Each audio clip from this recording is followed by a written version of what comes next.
Imagine if there was a game that was incredibly similar to Hell Let Loose, only it's got a better development team, better audio, people who actually communicate, bigger maps, no weapons locked behind a time sink grind, better vehicle combat that makes War Thunder look like World of Tanks, no console through the walls aim assists, and generally, and don't take any offense by this, a better player base. And it's technically been around a lot longer than you think. Yes, I'm talking about Squad 44, formerly known as Postscriptum, which is certainly having its resurrection arc right now.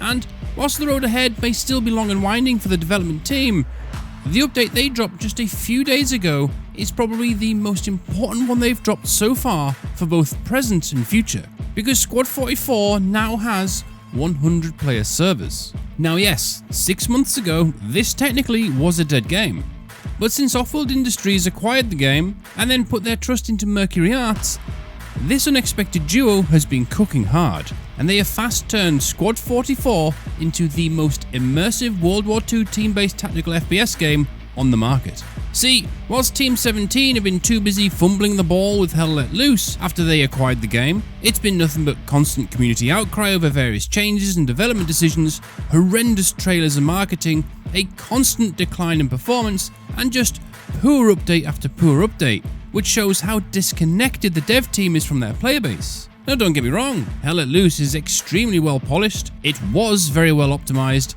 but nevertheless, it's established. It's got console support, and is a great simcade for those who just want to jump on and shoot stuff. Very Battlefield-esque.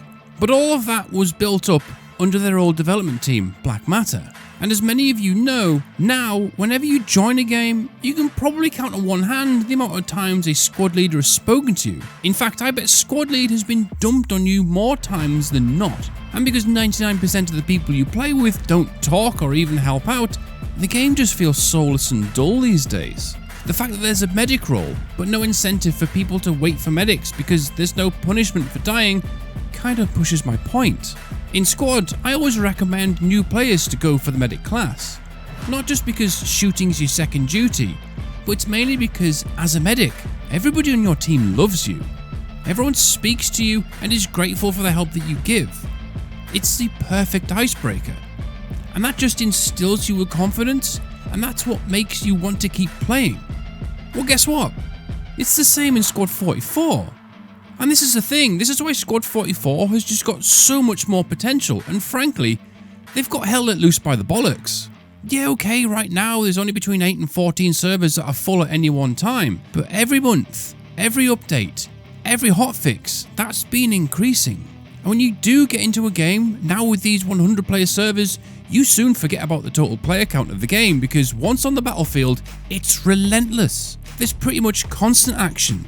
But even in the down periods, the banter and the camaraderie between everyone fills that time in. It's what helps create memories. Squad 44's new frontline game mode has also been an absolute hit right now, which is a mixture of like invasion and destruction.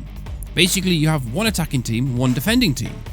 Attackers have to move up through the map and either capture an objective or destroy 3 or 4 small parts of an objective to capture that area, and then move on to the next part and start that whole process again. But here's where the biggest difference is between the two games, and that Squad 44 punishes you for dying and losing assets. So the game has depth and weight to it. You have to think about what you're doing a little bit more, and your team has to communicate and coordinate with each other, be it in attack or defense. You can't just constantly throw people at things like a Soviet doctrine until you win like you do in Hell Let Loose. You have to keep an eye on your ticket count. See, every time you die, that's 1 ticket gone from your team's total.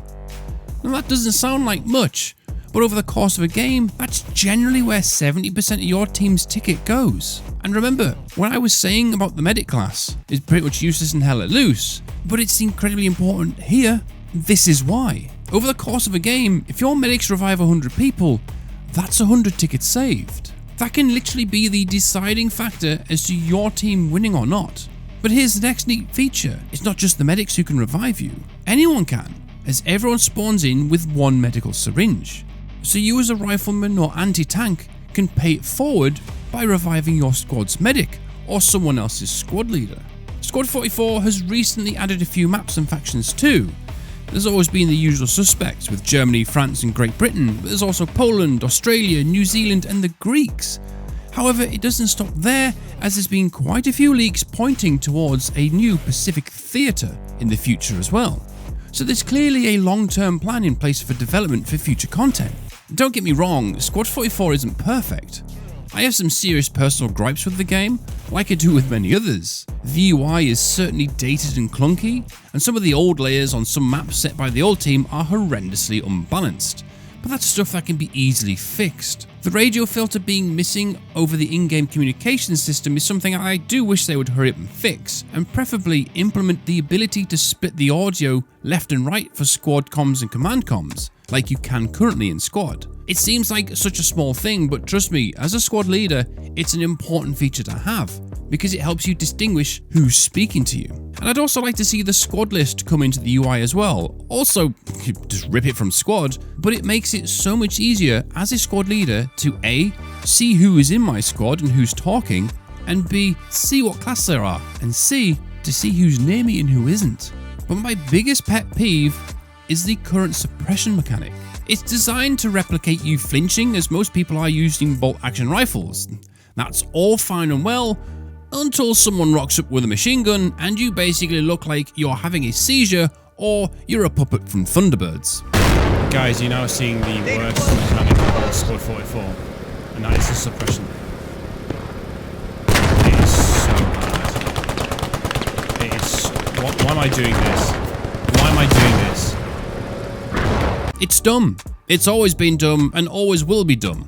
But I'm confident that this will be addressed as the new development team continues to sweep through correcting previous development mistakes. They can easily take some inspiration to how the suppression is done in Squad, for example. One thing the developers have been smashing recently is an overhaul of the graphics and level of detail in general. In a short space of time, they've taken a game that looked stuck in 2012 to something that's much more modern, whilst still keeping everything looking of its time. Buildings have had their interiors massively fleshed out with furniture and other details. Like, there's buildings with marble floors and it just looks stunning now. Foliage, uniforms and vehicles are looking more and more detailed as time goes on. And they have also just refined the way that mines and explosives are used to reflect their real-world counterparts. I think the previous update just a few weeks back brought in 43 new vehicles alone. All of this ties in perfectly with the 100-player servers now, as you can have your mechanized and motorized infantry, a dedicated logistics squad, multiple tank squads, and still plenty of just straight-up infantry squads for the meat grinder. And on top of all of this, there's been a huge effort on bug fixes and optimizations, that I actually now get better performance on Squad 44 than I do on Hell Let Loose. Squad 44 is by far the most immersive World War II shooter you can get your hands on right now. The gunfights in this game are intense, especially when you're all in close proximity of friendly and enemy armor that are dueling it out. It's just epic. And then you can add in the commander called airstrikes and artillery, which instills even more chaos from start to finish.